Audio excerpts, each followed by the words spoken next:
Hi guys, Ms. Kramer here with another review video for section 11.4, Operations with Radical Expressions. We're going to go through a couple examples to give you guys some extra practice. So let's get started. We're going to do some examples with combining like radicals, simplifying to combine like radicals, and then also using the distributive property with radicals.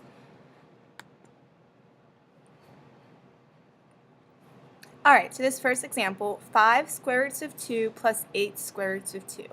If you notice, they have a like radical, which is the square root of 2.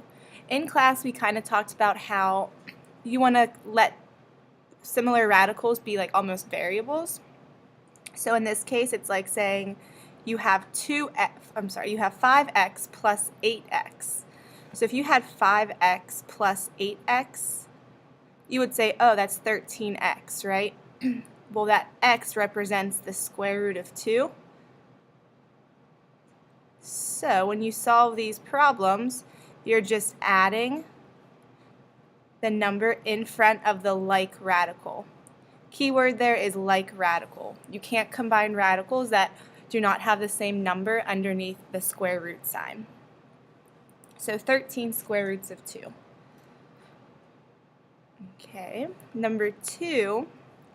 So again, combining a like radical example, I see I have the square root of 2, I have another square root of 2, and I have the square root of 3. So in this case, the like radicals that I can combine would be the 7 square roots of 2 and the 2 square roots of 2. So 7 square roots of 2 plus 2 square roots of 2, 9 square roots of 2, plus 11 square roots of 3. And that would be your answer. You can't do anything with that square root of 3 because it's simplified and it doesn't have a like radical, so we can't combine it.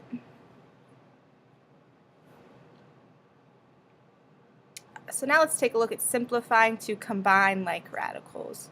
So in the previous examples, if you noticed, all the radicals were in simplified form. Square root of 2, square root of 3, and then square root of 2. So in this case, I see this 80 here.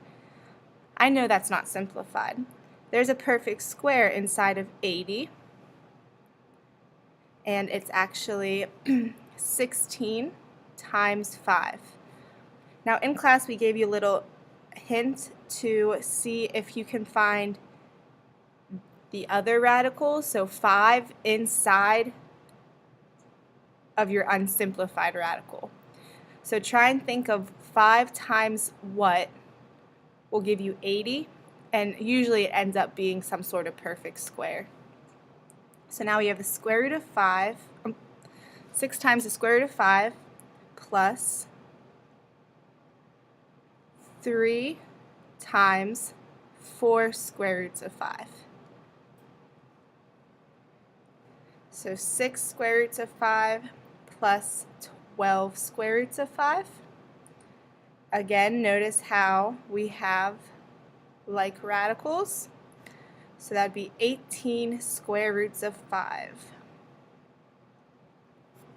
for the final answer. So this part right here, the 4 square roots of 5 that I got, it just came from the square root of 16, so that's 4, and then there's still the square root of 5 left over.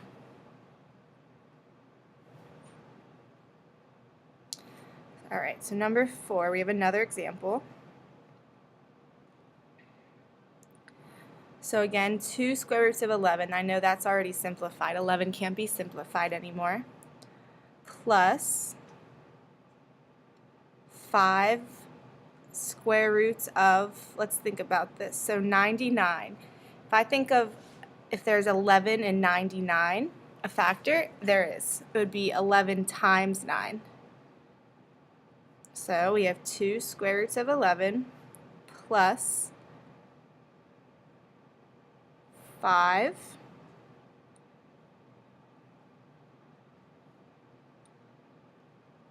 square root of 9 would be 3 square roots of 11.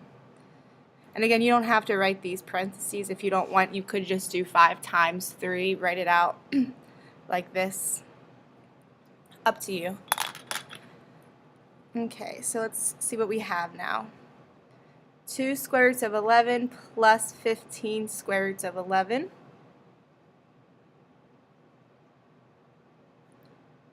That is going to equal 17 square roots of 11. We know 11 can't be simplified, so we're done. Again, the reason we were able to combine those terms is because they both have the square root of 11. Okay, so now let's use a distributive property. So the distributive property works like distributive property of just whole numbers and variables. But in this case, we're working with radicals. So this square root of 5 still goes to both the 2 and the square root of 5. So we would have the square root of 5 times 2, notice that 2 is on the outside of the radical, plus the square root of 5 times the square root of 5.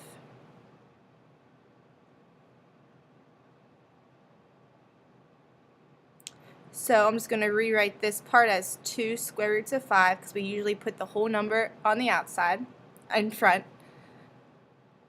plus the square root of 5 times the square root of 5. We know we can write that underneath one radical because of our multiplication property. 2 square roots of 5 plus square root of 25, 5. And again, we have to stop there because we can't combine any terms because they're all unlike.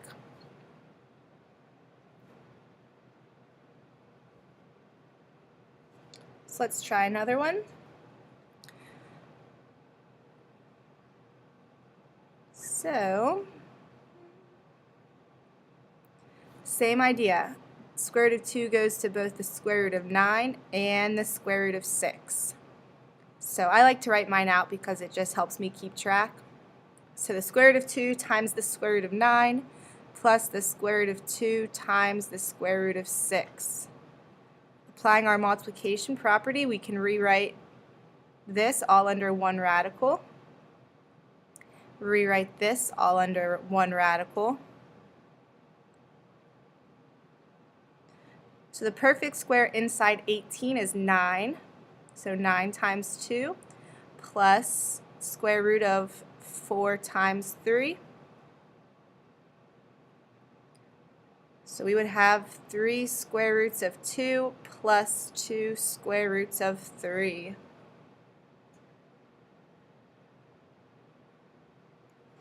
And we would stop there. Again, notice how this is the square root of 2 and this is the square root of 3. Those are unlike radicals, so it's almost thinking like that's an x and the square root of 3 is a y. However you want to think about it to help you not make the mistake of combining. Okay, and then, so let's see, same idea here. This time we have a variable. So the square root of 3x times 5 plus the square root of 3x times the square root of 2x. For some reason I decided to go that way. Let's actually do that again. I'm not sure why I started with the 5. Doesn't matter though, since you have the plus 5, but let's just start so we keep it consistent. So the square root of 3x times the square root of 2x plus the square root of 3x times 5. So this gives us 3x times 2x plus 5 square roots of 3x. Now we have 6x squared plus 5 square roots of 3x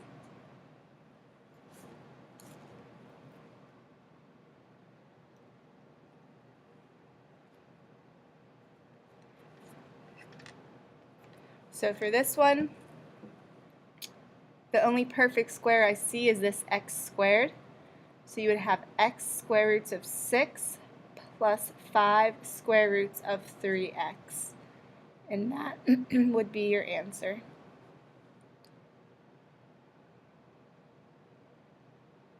So again, a common mistake people make is this 5, they decide to multiply it with the 3x and put it inside the square root. So they would say 15x inside the square root. So just be aware of that and be cautious of it so you don't make the same mistake. And then that's it.